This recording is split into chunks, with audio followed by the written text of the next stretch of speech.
तो आप सबका स्वागत है सोलो लेवलिंग के बिल्कुल एक नए एपिसोड में। और अगर एक्सप्लेनेशन अच्छी लगती हो तो चैनल को सब्सक्राइब कर देना। तो लास्ट एपिसोड में हम सभी लोगों ने देखा था कि यहाँ पर थॉमस और उस बीस्ट मोनार्च के बीच में फाइट स्टार्ट हो जाती है, जिसमें कि पहला बार वहाँ पे बीस्ट मोनार्च करता है मगर थॉमस को कुछ भी नहीं होता है। और यहाँ पर थॉमस जब पंच मारता है तो उस बीस्ट मोनार्च की हालत खराब हो जाती है। और अब आगे इस एपिसोड की स्टार्टिंग में हमें चोई चुंग दिखाया जाता है, जो कि गाड़ी से उतरते ही अपने गिल्ड के हंटरों से बोलता है, क्या तुमने सिविलियंस को सेफ जगह पे पहुंचा दिया है? जिसपे कि वो बोलता है, हमने बहुत सारे सिविलियंस को सेफ जगह पे पहुंचा दिया है, हालांकि अभी भी बहुत सारे बचे हुए हैं। यहाँ पर चोई चुंग बोलता है, तो फिर उस मॉन्स्टर से फाइट करने के लिए कौन गया है? जिसपे कि हंटर बताता है, व्हाइट टाइगर गिल्ड वाले और उनके साथ एक और गिल्ड का मेंबर्स गए हैं। साथ ही में ये बात भी बताता है कि दूसरी कंट्री से कुछ हंटर्स भी आने वाले हैं, जो कि बस इसी गेट के लिए आ रहे हैं। जिसपे कि यहाँ पर चोई चुंग सोच रहा होता है, आने वाले हैं का क्या मतलब है, वो अभी तक आए नहीं है। हमारी कंट्री में एक नेशन लेवल का हंटर है, जो कि अभी एक मिस्टीरियस मॉन्स्टर से लड़ाई कर रहा है। और ये खतरनाक ऑरा, ये कोलोसल ऑरा, ये मैंने आज तक अपनी लाइफ में कभी फील नहीं करा है। जेजू आइलैंड पे भी मैंने ऐसा ऑरा फील नहीं करा था। थॉमस आखिर तुम फाइट किससे कर रहे हो? मुझे बताओ वो किस तरीके का मॉन्स्टर है। वो बस यहाँ पर मनी मन सोच रहा होता है, तभी यहाँ से सीन शिफ्ट होता है और हमें वो बीस्ट मोनार्च हवा में उड़ता हुआ दिखाई दिया जाता है। वो मोनार्च पीछे जाके एक बिल्डिंग से टकराता है और उसके टकराते ही पूरी बिल्डिंग उसके ऊपर गिर जाती है। तभी यहाँ पर हमें दूसरी तरफ यहाँ पर थॉमस दिखाया जाता है और यहाँ पर हमें बताया जाता है कि थॉमस ने अपने एक पावरफुल पंच से ही उस मोनार्च को दूसरी तरफ उड़ा दिया होता है। तभी यहाँ पर हमें वो मोनार्च दिखाया जाता है, जो कि चिल्लाते हुए पूरी स्पीड में थॉमस की तरफ आ रहा होता है। थॉमस भी ये देखकर शॉक होता है। तभी वो मोनार्च आते ही अपने सर से यहाँ पर थॉमस को एक टक्कर मारता है। हालांकि इस अटैक से थॉमस को ज्यादा कुछ हुआ नहीं होता है। तभी यहाँ पर थॉमस उसको दोबारा से पटक कर नीचे पटक देता है और यहाँ पर वो मोनार्च बहुत ज्यादा शॉक हो जाता है। साथ ही में अपने पैर से थॉमस को एक किक मारता है, जिससे कि थॉमस पीछे जाके उड़कर सामने वाली दीवार पर टकराता है। यहाँ पे मोनार्च उसे देखकर हंस रहा होता है। तभी यहाँ पर पीछे से थॉमस उठता है और उसे बोलता है, रियली बस इतना ही दम है तुम में, चलो दिखाता हूँ मैं तुम्हें अपनी असली पावर। और ऐसा बोलते ही वहाँ पर थॉमस आंद्रे अपनी स्पिरिचुअल बॉडी को अनलॉक करने लग जाता है, एक्टिवेट करने लग जाता है। तभी यहाँ से सीन शिफ्ट होता है, वहाँ पर व्हाइट टाइगर गिल्ड वाले और उनके सारे हंटर्स आ चुके होते हैं, जहाँ पर कि व्हाइट टाइगर गिल्ड का मास्टर अपने सारे हंटर्स से बोल रहा होता है, तुम सब तैयार हो जाओ, अब असली फाइट होने वाली है। वो ऐसा बोल ही रहा होता है। तभी यहाँ पर बहुत ही खतरनाक ब्लास्ट होता है और जैसे ही धुआं हटता है उसके सामने बीस्ट मोनार्च खड़ा होता है और वो उसे देखकर बहुत ज़्यादा शॉक हो जाता है और कहता है, क्या यही यही है वो मैजिकल बीस्ट? और यहाँ पर वो दूसरी तरफ देखता है और वहाँ पर कोई और नहीं बल्कि थॉमस आंद्रे खड़ा होता है, जो कि अपनी स्पिरिचुअल बॉडी में होता है। और उसको देखकर वो सोच रहा होता है, ये कोई और नहीं बल्कि पक्का थॉमस ही होगा। और यहाँ पर वो थॉमस की तरफ देखकर उसे बोलने लगता है, मोटिवेट करने की कोशिश करता है। उसे बोलता है, थॉमस तुम इससे ज़्यादा ताकतवर हो, तुम ऐसा कर सकते हो, मार दो इसे। जिस पर कि थॉमस उसकी तरफ देखकर चिल्लाने लगता है, आखिर तुम सभी लोग यहाँ पे कर क्या रहे हो? जितनी जल्दी हो सके यहाँ से निकल जाओ। तभी यहाँ पर हमें वहाँ पर बीस्ट मोनार्च दिखाया जाता है, जो कि बहुत ही भयानक तरीके से हंस रहा होता है। तभी यहाँ पर वो व्हाइट टाइगर गिल्ड का मास्टर अपने बीस्ट मोड को अनलॉक करने लगता है और कहता है, ये कोई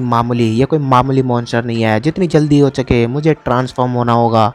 और ऐसा बोलते ही वो अपनी बॉडी को ट्रांसफॉर्म करने लग जाता है, जहाँ पर कि उसके सामने यहाँ पर बीस्ट मोनार्च आके खड़ा हो जाता है। और क्योंकि इसके पास एक बीस्ट की पावर है और बीस्ट मोनार्च तो खुद ही सारे बीस्टों का किंग है, तो उसकी पावर को देखकर, उसकी ऑरा को देखकर ये बहुत ही ज़्यादा घबरा जाता है। इसकी इतनी हिम्मत भी नहीं हो रही होती है कि ये उसके सामने अपनी आंखें भी उठा सके। उस बीस्ट को देखकर ये अपने आप को बहुत ही उसके सामने छोटा महसूस कर रहा होता है। मगर तभी वो मोनार्च उसको छोड़कर सीधा वहाँ से गुजरता हुआ थॉमस के पास चले जाता है और यहाँ पर उसकी हालत बहुत ज़्यादा खराब हो रही होती है। साथ ही में वो मोनार्च यहाँ पर टेलीकिनेसिस की मदद से सारी कारों और बाकी के सारे ऑब्जेक्ट्स को हवा में उठा लेता है और यहाँ पर थॉमस आंद्रे के ऊपर अटैक करने लगता है। मगर थॉमस भी अपनी स्पीड और पावर की मदद से बड़ी आसानी से उन सभी अटैक को डॉज कर रहा होता है। तभी यहाँ पर हमें दिखाया जाता है कि थॉमस एक कार को जाके पकड़ लेता है, क्योंकि वो कार सीधा उसके सर पर आके लगने वाली थी।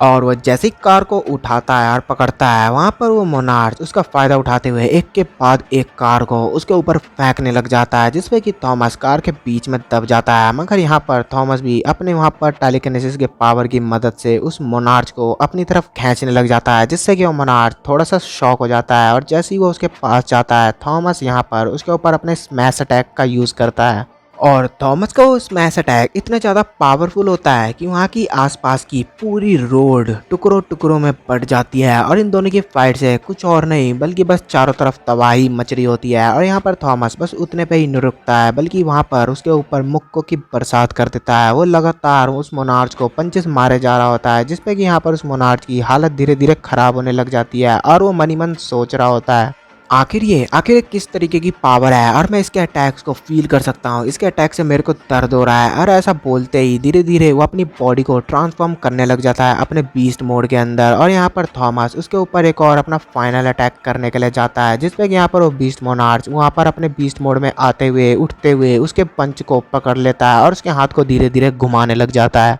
और वो वहाँ पर थॉमस से बोलता है, मैंने सोचा नहीं था कि फ्रैगमेंट ऑफ लाइट के बस एक पपेट होने के बाद भी तुम इतने ज़्यादा ताकतवर होगे, तुम इतने ज़्यादा पावर को अपनी बॉडी में कंज्यूम कर पाओगे। और यहाँ पर वो धीरे धीरे पूरी तरीके से ट्रांसफॉर्म होने लग जाता है और हंसते हुए थॉमस से बोलता है, तुम्हारा कोई भी अटैक मेरे ऊपर अब काम नहीं करने वाला है, तुम्हारी ये टेक्निक्स बच्चे वाली टेक्निक मेरे ऊपर कोई असर नहीं करेगी। और यहाँ पर हमें दिखाया जाता है कि उसकी बॉडी कितनी बड़ी और पावरफुल हो चुकी है। उस मोनार्च की बॉडी से अब इतना ज़्यादा ऑरा निकल रहा होता है कि थॉमस आंद्रे तो बस उसके सामने बच्चा लग रहा होता है, जिस पर कि वो थॉमस से बोलता है, फील करो इसे, क्या तुम्हें अब डर लग रहा है। और ऐसा बोलते ही वो थॉमस पर लगातार अटैक्स करने लगता है। वो थॉमस पर इतने ज़्यादा खतरनाक अटैक करने लगता है कि थॉमस की हालत बहुत ही ज़्यादा ख़राब होने लग जाती है। और ये सारी चीज़ें बाहर में सारे हंटर खड़े होकर वहाँ पीछे देख रहे होते हैं। वो बहुत ज़्यादा साथ में घबराए हुए भी होते हैं। यहाँ पर वो मोनार्च कंटिन्यूसली थॉमस को मारे ही जा रहा होता है, मगर वो अचानक से रुक जाता है और थोड़ा सा शॉक हो जाता है क्योंकि यहाँ पर उसकी बॉडी में से थॉमस की बॉडी में से एक चींटी की शैडो बाहर निकल रही होती है। और वो उसको गर्दन से पकड़ लेता है और कहता है, ओह तो तुम अंदर ही छुपे हुए थे, तो तुमको मुझसे डर नहीं लग रहा है, हाँ।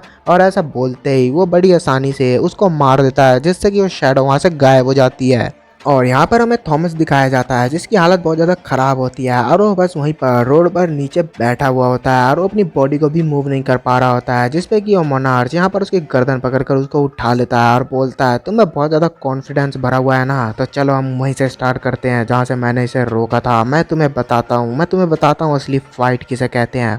मगर वो मोनार्च जैसे ही थॉमस पर अटैक करने के लिए जाता है वो बहुत बुरी तरीके से शॉक हो जाता है क्योंकि उसके हाथों में तो थॉमस होता ही नहीं है, बल्कि वो उसके पीछे पीठ पर आके उसकी गर्दन को वहाँ पर पकड़ लेता है और वहाँ पर अपनी पूरी पावर लगा के उसकी गर्दन को पीछे की तरफ घुमा देता है, जिससे कि उसकी गर्दन टूट जाती है और पीछे की तरफ थोड़ी सी लटक जाती है। मगर वो अभी भी जिंदा होता है, जिसको देखकर थॉमस बहुत बुरी तरीके से शॉक हो जाता है और वो बहुत बुरी तरीके से हंस रहा होता है थॉमस को देखकर और बोलता है, क्या तुम्हें सच में लगा था तुम मुझे इतनी आसानी से हरा दोगे। और वो वहाँ पर थॉमस को सर से पकड़कर उसको वहीं पर रोड पर वैसे ही मारता है जैसे कि थॉमस ने उस मोनार्च को पकड़कर मारा होता है। और यहाँ पर थॉमस बहुत बुरी तरीके से शॉक होता है क्योंकि उसको समझ नहीं आ रहा होता है कि आखिर वो उसके अटैक से बच कैसे गया, जिसपे कि वो मोनार्च यहाँ पर थॉमस को खाने के लिए जा रहा होता है और उससे बोल रहा होता है, सॉरी लेकिन हमें फाइट खत्म करनी होगी, मुझे अब बहुत ज़्यादा भूख लग गई है। और वो थॉमस को कुछ करे कि उससे पहले ही उसकी पीठ पर एक बहुत ही खतरनाक अटैक आके लगता है। और यहाँ पर कोई और नहीं बल्कि जर्मनी का वही हंटर होता है, वर्ल्ड क्लास हंटर, हालांकि नेशनल लेवल हंटर नहीं है, फिर भी बहुत ज़्यादा ताकतवर है। और वो उससे कहता है उस मोनार्च से, मैं तुम्हें वो नहीं करने दूंगा जो तुम करना चाह रहे हो। मगर वो वहाँ पर बहुत ही बुरी तरीके से काँप रहा होता है और सोच रहा होता है, इसकी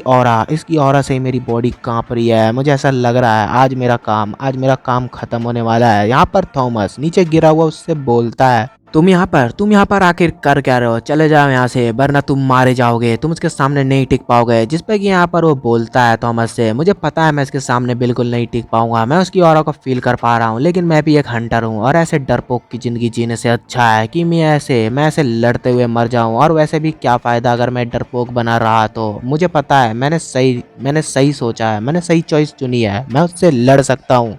और यहाँ पे जर्मनी का हंटर कुछ और बोलता कि उससे पहले ही वो मोनार्च अपने पैरों पर खड़ा हो जाता है और वो अपनी बॉडी को पूरी तरीके से बीस्ट फॉर्म में ट्रांसफॉर्म कर लेता है और धीरे धीरे कर उसकी तरफ बढ़ने लगता है। और उसकी इस खतरनाक फॉर्म और ऑरा को देखकर यहाँ पर वो हंटर अपने ऊपर एक क्वेश्चन करने लगता है, कहीं मैंने सही चॉइस तो करी थी ना, कहीं मैंने कोई गलती तो नहीं कर दी। और यहाँ पर वो मोनार्च उसके ऊपर अटैक करने के लिए आता है और वो उसे मारने वाला ही होता है। तभी वहाँ पर बीच में काइजल आता है और काइजल उसको अपने मुंह में दबाकर ऊपर की तरफ उड़ जाता है और ये सब देखकर लेनर्ड की हालत बहुत ज़्यादा ही खराब हो चुकी होती है। वैसे ही वो बहुत डरा हुआ होता है और काइजल को देखकर और भी ज़्यादा डर जाता है। तभी यहाँ पर वो मोनार्च अपने पंजों से काइजल के ऊपर स्लैश करता है, जिससे कि काइजल की शैडो वहाँ से गायब हो जाती है और वो नीचे आकर ऊपर की तरफ देखता है और ऊपर से कोई और नहीं बल्कि जिन्वू उसके ऊपर अटैक करने के लिए आता है।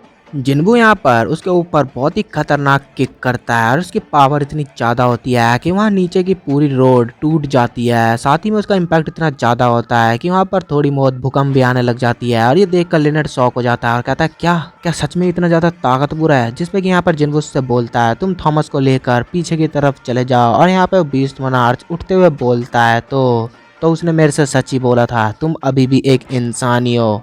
मगर मुझे अभी भी ये बात समझ नहीं आ रही है कि एक मामूली इंसान एक शैडो मोनार्च की पावर को कैसे कंट्रोल कर सकता है, कैसे संभाल सकता है उसकी पावर को। तब यहाँ पर हमें पीछे दिखाया जाता है लेनर्ड थॉमस को ले जाकर पीछे वहाँ पर चिल्ला रहा होता है कि हम पीछे आ गए हैं और हम पूरी तरीके से सेफ हैं। जहाँ पर कि जिन्वू अभी भी उस मोनार्च की तरफ देख रहा होता है और सोच रहा होता है इसकी ऑरा तो बहुत ही ज़्यादा खतरनाक है।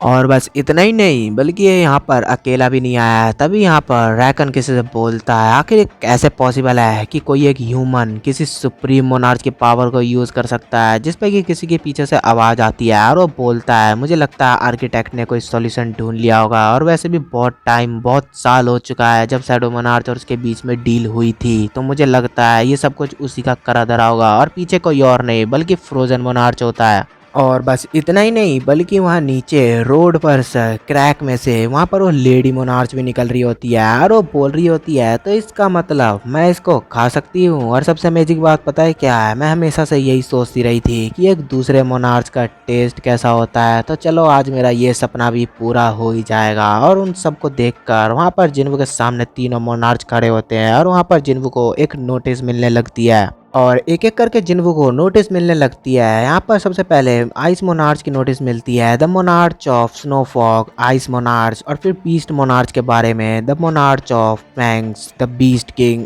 तभी और उसके बाद वो इंसेक्ट मोनार्च के बारे में, the monarch of insects, the king of all bugs. और यहाँ पर इन सब की आइडेंटिफाई कर दी जाती है और जिन्वू को बताया जाता है कि ये तीनों तुम्हारे एनिमी हैं। और ऐसा बोलते ही वहाँ पर जिन्वू बहुत ही ज़्यादा सीरियस हो जाता है। तभी यहाँ पर वो तीनों मोनार्च अपने पावर को लेवल अप करने लग जाते हैं और उनकी बॉडी से इतना ज़्यादा ऑरा, इतना ज़्यादा माना निकल रहा होता है कि उनकी माना एनर्जी की मदद से और जिन्वू की माना एनर्जी की मदद से भी, उन चारों की पावर की मदद से यहाँ पर वो बादल बीच में से फटने लग जाते हैं। उनकी बॉडी का माना अलग से ही देखा जा सकता है। तभी यहाँ पर जिन्वू अपने सारे शैडोज को बाहर निकाल लेता है और जिन्वू को ऐसा बोलते ही वो सारे शैडोज उनके ऊपर अटैक करने लगते हैं। जिसपे कि बीस्ट मोनार्च कहता है ओह तो ये है नई आर्मी। और वो ऐसा इसलिए बोलता है क्योंकि जो रियल ऐश बोन था शैडो मोनार्च, उसकी आर्मी जिन्वू की आर्मी से बहुत ज़्यादा ही बड़ी, साथ ही में बहुत ज़्यादा ही ताकतवर थी। और वो अगले कुछ एपिसोड्स में उसकी आर्मी भी वापस आने वाली है और वो जिन्वू के पास ही आ जाएगी। तो हमें नेक्स्ट एपिसोड्स में दिखाई जाएगी उसकी आर्मी को।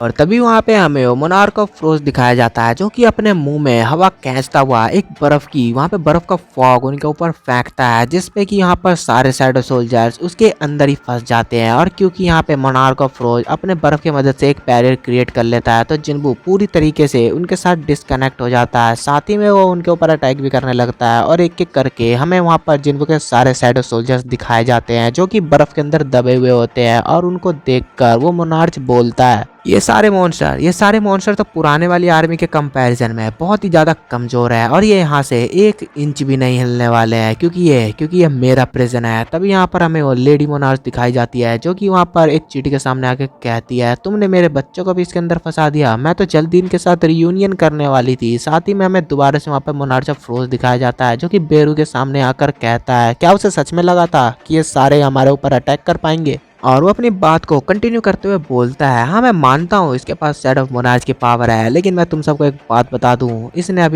अभी तक पूरी पावर को कंज्यूम नहीं कर पाया है, तो ये पूरी पावर को यूज़ नहीं कर सकता है। तब यहाँ पर हमें जिन्वू का हाथ दिखाया जाता है जो कि अभी भी बर्फ के अंदर फंसा हुआ होता है और वो वहाँ पर कामिस के डैगर को बाहर निकाल रहा होता है जो कि उसे थॉमस ने दिया हुआ होता है। और वो उसकी मदद से धीरे धीरे करके बर्फ को पिघला रहा होता है। और यहाँ पर वो मोनार्च अपनी बात को कंटिन्यू करते हुए बोलता है हाँ, मैं मानता हूँ कि एशमोन हम सब में से ज़्यादा ताकतवर है, लेकिन उसे हम सबको भी अंडर एस्टिमेट नहीं करना चाहिए। और तभी वहाँ पर जिन्वो उस बर्फ़ को अपने हाथों में ही तोड़ देता है और ये देखकर मोनार्च ऑफ फ्रोज थोड़ा सा तो शॉक हो जाता है। मगर जिन्वो उस डैगर को कामिस के डैगर को अपने हाथ में मूव करने लगता है और बोलता है कोई फ़र्क नहीं पड़ता है, कोई फ़र्क नहीं पड़ता है तुम कौन हो, कितने ताकतवर हो, मगर तुम सभी लोग मेरे हाथों से ही मरोगे, ये ध्यान रखना तुम।